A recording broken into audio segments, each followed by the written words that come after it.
please like and subscribe and click the bell icon to get new video updates.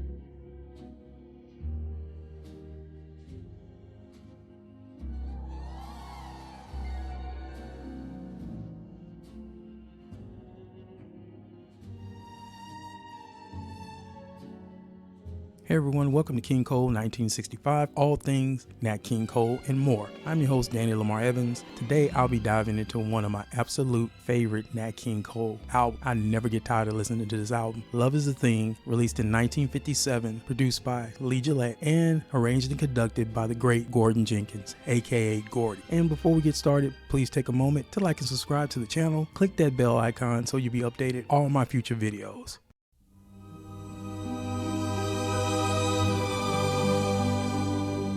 By the mid-1950s, Nat King Cole was firmly established as one of Capitol Records' biggest stars. While he had transitioned from jazz trio leader to pop balladeer, he was still finding new ways to expand his sound. So in 1956, Capitol Records paired him with Gordon Jenkins, who had already built a reputation for his lush, sweeping string arrangements. The result of this collaboration was an album entirely devoted to romantic ballads, dripping with lush orchestrations, heartfelt lyrics, and Nat's unmistakable warmth. This album is one of Nat's earliest albums to fully embrace the concept album idea, built around one single theme, love in all its beauty, longing, and heartache. When the album was released in April of 1957, the album was an instant hit. It shot to #1 on the Billboard album charts, and it stayed there for 8 consecutive weeks. Now, Nat's wife, the late Maria Cole, who was close to the Jenkins family, stated, "Gordon was the only person that can do those things with strings, to really embellish what Nat was doing on ballads. The only person Nat worked with where he was totally at ease.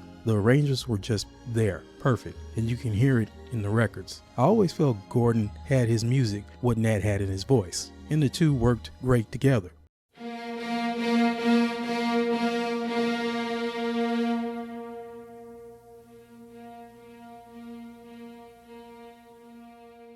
Now, the first sessions took place December 19th, 1956, from the hours between 2 p.m. up until 6 p.m. at Studio A, Capitol Studios in Hollywood. Now, the first set of songs that were recorded during this session was Maybe Because I Love You Too Much, Love Letters, Thought About Marie, Where Can I Go Without You, and the classic song Stardust, Love Is a Thing, and the song that Tommy Edwards did. I don't think Tommy did it first or Nat did it second. It's All in the Game. I like Nat's version much better. Tommy Edwards' song is still a classic, but I like Nat's better. And then they didn't meet back up again until December 28th in 1956 between hours between 2 p.m. to 5 o'clock p.m. They pretty much knocked that session out pretty fast. You know, not like the way they do it today. It takes them 2 years just to do a session, when these guys were doing sessions in no time. That would show you the greatness of these studio musicians and Nat. Just the whole setup was just fantastic. So when they met up back in December 28th of 56, the next songs were When I Fall in Love, Ain't Misbehavin', When Sunny Gets Blue. Now, Ain't Misbehavin' was done by Fats Waller, and When Sunny Gets Blue by Johnny Mathis. And the Etta James version of At Last, which Nat recorded first and then edited it second. They had a song that I saw from my good friend JT. It was Rejected. I was a little too lonely, and you were a little too late, which that song Nat recorded during his trio days, or I think it was during the After Midnight sessions. So it would be great if Capitol would release it, or if there's a known master tape of that song. And it closed out with Stay As Sweet As You Are. Now, all I have to say is this is one of my favorite Nat King Cole albums. From the first time I heard it 34 years ago. Yes, folks, 34 years ago. And I never get tired of listening to this album. It seems like every time I'm listening to it, it's like the first time. And for those who are vinyl collectors, audiophiles, trust me, listen to the mono pressing of this album. It really stands out. Just pure magic. Can't beat it.